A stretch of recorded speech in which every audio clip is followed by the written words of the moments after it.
Quick question. Knowing what we do now about Shanks, does it really make sense that he'd lose his arm to a mere sea beast? Or was Oda tripping? Let me know what you think in the comments below.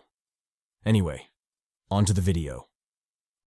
Within a forest in the Deventor territory, close to the Gestured territory, our two Chads and Mommy chill by a campfire.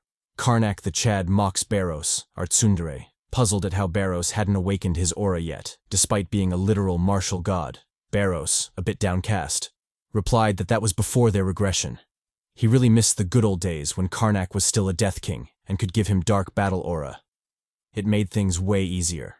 Sarathi Mommy, chilling nearby, was still reeling from the bombshells they'd casually dropped. Even after being briefed on the way to the campsite, she still found it hard to believe that these two Chads, no, these idiots, were the ones responsible for all the chaos. She had always sensed they weren't your typical knight and noble, but transcendent beings who had regressed through time. It was almost too much to process. She still found herself wondering how she'd even gotten tangled up with them in the first place. Shaking off her thoughts, Red Mommy questioned Karnak about their mission. They had made the trip to raise the Eye of Darkness, but what did that have to do with being in Deventor territory? Karnak, with a smirk, said it was a precaution. It would be a pain to get caught using necromancy and Jestard. He then added, feigning anger, that it was a small prank considering what the Deventors did to his family. Sarathi Mommy, skeptical, wondered if that was the real reason. If she could see the ghost of the Deventor Lord cursing Karnak, she'd know he was full of shit. Karnak, deciding it was finally time for action, summoned the Eye of Darkness. Sarathi, curious, asked what he planned to do with it.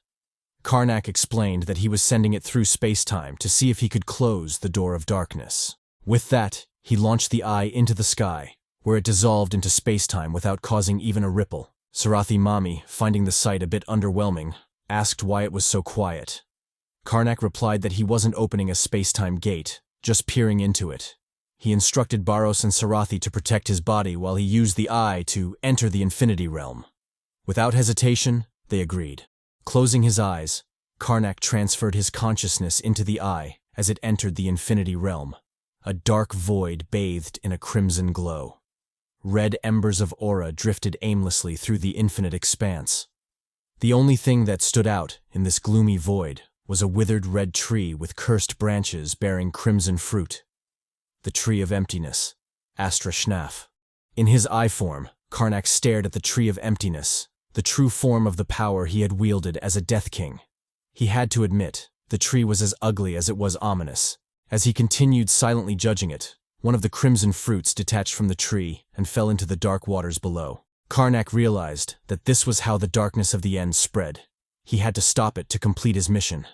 He approached the tree, searching for its core, and quickly spotted a mass of ominous death energy. He figured this was what he was looking for and moved toward it, eager to extract information. But his approach was interrupted by a loud voice demanding he retreat. The voice, powerful enough to cause ripples in the void, ordered him to disappear, declaring that this place was forbidden for mortals. Startled, Karnak asked who the voice belonged to. The voice responded that it was Death, Darkness, and the Destroyer.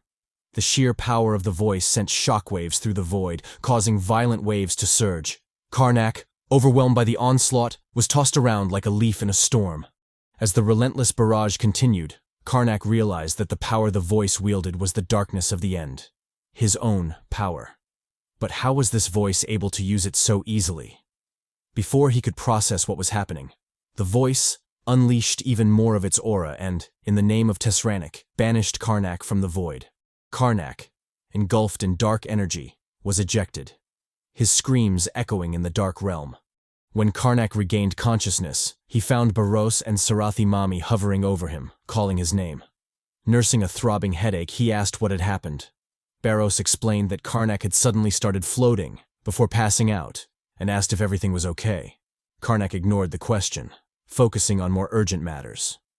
Turning to Baros, he asked about the god the cultists believed in. Sarathi, answering for Baros, said it was Tesranic, the god of death and darkness. Karnak, stunned, told Baros that Tesranic was in the Infinity Realm. Baros, shocked, asked if Tesranic was real. Karnak, puzzled, replied that it shouldn't be possible, but he couldn't ignore what had just happened. We switch scenes to a mysterious gathering of 3 people. The three, trying out a bootleg version of the Akatsuki meetings, discussed the new developments in the void. The first male, the Pope of Death in the Order of the Black God, informed his partners of the problem in the sanctuary, or rather, the void. The second male, with the moniker Dark Lord, asked how that was possible. It was called a sanctuary precisely because nothing could approach it. The only female in the group, with the moniker Priestess of Destruction, found it odd and volunteered to investigate it personally. I believe you all know what this means, Chads. Our boy is finally about to get a waifu. It's been a long time coming. In a different setting, a graceful hand gently rang a bell, summoning her servant to the room. The servant, responding to the call, asked if she was needed, addressing the mistress as Lord Elazar. The mistress, who turns out to be a supreme mega mommy, Elazar de Replation, asked her servant to summon Hoodle. She had some business with him. Our boy's new potential mommy wasn't your average mommy. She was the imperial mage of the Linercia Empire and one of the 3 archmages. Our boy really lucked out this time. Back in Jestard, Karnak, still oblivious of the milfy mommy looking for him, addressed his team. He was still dejected about failing to stop the openings. He had even tried approaching the tree several times, but it was to no avail. He informed them that currently all the information he had pointed to the Order believing in Tesranic. However, he still couldn't discern what stance they took in their belief. Baros, puzzled, asked what he meant. Karnak explained that the Order was either taking advantage of the power that fell from the tree or actively disturbing the tree to obtain its power. If it was the latter, then it was a big issue. Red Mommy, confused, asked what he meant. Karnak, unlocking his big brain moment, explained that disturbing the tree meant they had the means to influence powers beyond space and time, hence could grow the realm. A task even his past self took years to accomplish. If that was the case, then they should have powers beyond Karnak in his Death King days and be able to contain Tesranic in the void. Baros, vexed by the recent developments, asked where Tesranic the bastard came from. Sarathi, the Red Mommy, offered a plausible answer. She suggested that Tesranic was part of Karnak's former power that evolved and developed an ego. Baros quickly dismissed her guess as complete garbage, but Karnak agreed with Sarathi, saying it could be true. Nothing about the whole thing made sense anyway. Baros, skeptical, replied that if the tree named itself, then that would mean Karnak was capable of making gods now. He teased him, telling him to control his kids. Karnak, embarrassed, replied that it wasn't certain, just an educated guess. They still didn't know the truth. Karnak, feeling stressed about the situation, decided to look into the Order to uncover some more mystery. The lower members, however, wouldn't help. They would have to target the high officials. Baros interjected, saying it would be difficult to accomplish that with their current methods. Karnak reassured him, having already thought of a solution. They would have to join the King's Order. We learned that the King's Order was a special imperial organization created to hunt members of the Order of the Black. After the Age of Chaos under the Order of the 7 Goddess Mommies, the Inquisitors and Darkness Hunters targeted Necromancers. However, despite this, the appearance of the Order of the Black throughout the continent started causing issues, especially since many members of nobility and royalty had joined the Order. The 7 Goddess Order couldn't manage everything on their own. Thus, the 7 nations got together and created a special division, the King's Order. The members of this order were given special rights to investigate and potentially punish those they suspected to be cultists. Because of this, the selection process was understandably very strict, and joining could only be done through referrals. The boys, realizing the biggest obstacle in their path, were dejected. They didn't have the connections necessary to secure a referral. Sarathi Mommy, coming in clutch, informed them that if they needed a referral, she could plug them immediately. Baros, marveling at the pull our Red Mommy apparently had, was delighted. Karnak, equally intrigued, ordered the duo to pack their bags. They would be leaving immediately. We fast forward to the butler Japel losing his mind. Our boy had apparently pulled another Houdini, disappearing without a word, leaving the Jestard estate in the dead of night. In Derath City, our favorite trio, having successfully made their escape, enjoy a cup of tea in a restaurant. Baros, the somewhat reasonable one, asked if it was okay to leave so abruptly. Karnak replied that it was necessary. Japel would have stopped them otherwise. Besides, he wasn't supposed to leave his territory for too long as the Lord. Their discussion was interrupted by a mysterious person joining them, apologizing for being late, as they were the last to arrive. Our boys, donning their supreme glazing smiles, eagerly welcomed the stranger. Their referral had finally arrived. Karnak, donning a bright smile, thanked their referral for coming on such short notice. The referral, who turned out to be Alias, the mad chihuahua, assured him it was no problem. He was glad to hear from our chads. We get a flashback to the previous night when our boys and Sarathi were making a quick escape from the Jestard estate. Upon hearing the identity of the referral for the first time, Karnak was surprised. He had assumed that the King's Order and the Order of Goddess Mami were entirely separate organizations. Red Mami clarified that they weren't completely independent. A priest was needed to catch a necromancer, after all. And since that was the case, it was mandatory to receive a recommendation or be vetted by a priest before joining.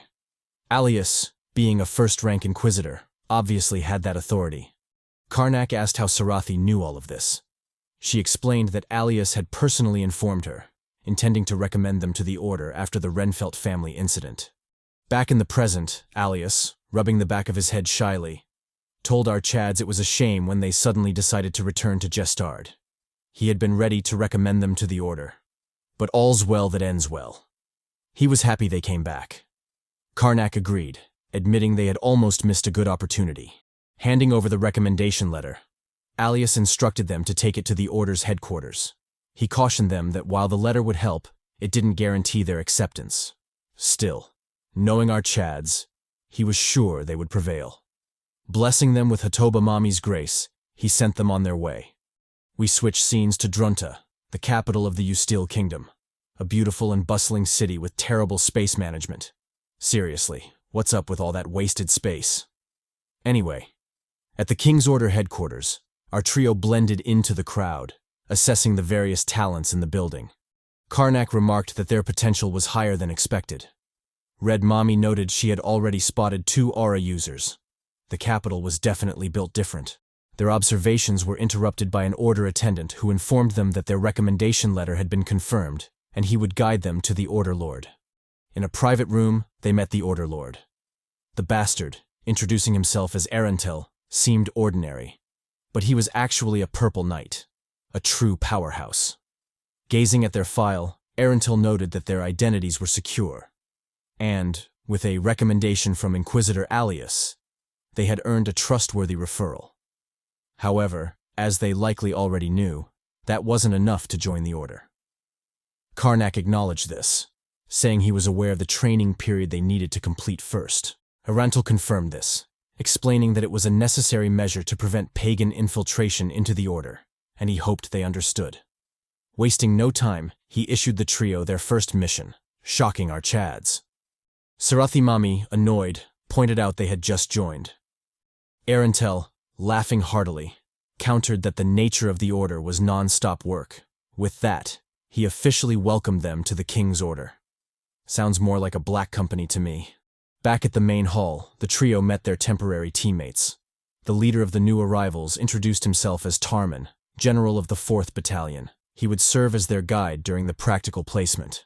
We're also introduced to Kaldelum, a dual-blade swordsman, and Alice, a second-rank inquisitor of Artema, the goddess of the ocean. Going forward, I'll be calling her Ocean Mami, and as for the swordsman, well, no one cares. So he'll just be plain called. Karnak, feeling uneasy, asked if the Order was always this busy. Tarman explained that their timing was unfortunate. A new mission had just been assigned. Baros, surprised, noted that the general of the Order was actually a mage. Tarman explained that in their line of work, identity played a huge role, especially when dealing with nobles. Though he wasn't direct about it, his meaning was clear. In this world, family power mattered more than ability. Harsh truth. He further explained that the Order's primary job was to collect information, track down pagans, abduct key figures, and interrogate them, not necessarily fighting. Just being good at combat didn't guarantee success in the job. Sarathi, picking up on the sketchy details, asked why the missions all seemed to involve dubious deeds. Tarman, not denying it, admitted she was right. Their job was to do dark things to pagans. That was why mages, who could perform diverse tasks, were favored for leadership roles. Curious, Sarathi asked why clerics weren't qualified, given they had a similar skill set. Ocean Mami explained that the Order was partly created to keep the 7 goddess orders in check, so a priest couldn't hold a general position. Tarman got down to business, explaining their mission. They had received intelligence that a regional noble, Count Brelant of Ustille, had joined the Order of the Black God. Their task was to disguise themselves as adventurers, infiltrate the county, gather evidence, and possibly punish the Count. Tarman added that this was all the information they had. Karnak, visibly shocked, asked if they really had to proceed with such basic speculation and no concrete proof. Tarman, maintaining a carefree smile, confirmed that was the nature of the order. It was up to them to gather proof. Yup, this is definitely a black company. Just look at Ocean Mommy's face. She looks exhausted. Our Chads, finally understanding their situation, realized why the order was always so busy. We cut to Count Brelant's castle, a grand structure looming ominously in the background, occasionally illuminated by flashes of lightning. The whole place screams, something shady is going on here. Inside, the Count anxiously watches over his ailing son. Seizing the opportunity, shady-robed men urge the Count to open his eyes. His son's condition was worsening by the day. The Count, rejecting their offer, said he knew the fate of those who dabbled in necromancy. What was brought back from death was never truly alive, just a moving corpse. The necromancers insisted that their methods had evolved. By serving Tesranic and using his power, the Count need not fear death. It wasn't a fate, but simply the result of illnesses left uncured. How could curing illness be evil? They added that his son was still young, and accepting death wasn't a natural part of life's logic. Desperate and willing to try anything to save his son, especially after the Order of the Goddess offered little help, the Count reluctantly agreed to convert to Tesranic. We switch back to our Chads, now at an inn on the outskirts of Brelant County. Tarman, leading the team, informed them that they would begin gathering information immediately. Although it seemed obvious, he reminded them not to reveal their connection to the king's order. They had to use methods unrelated to pagans.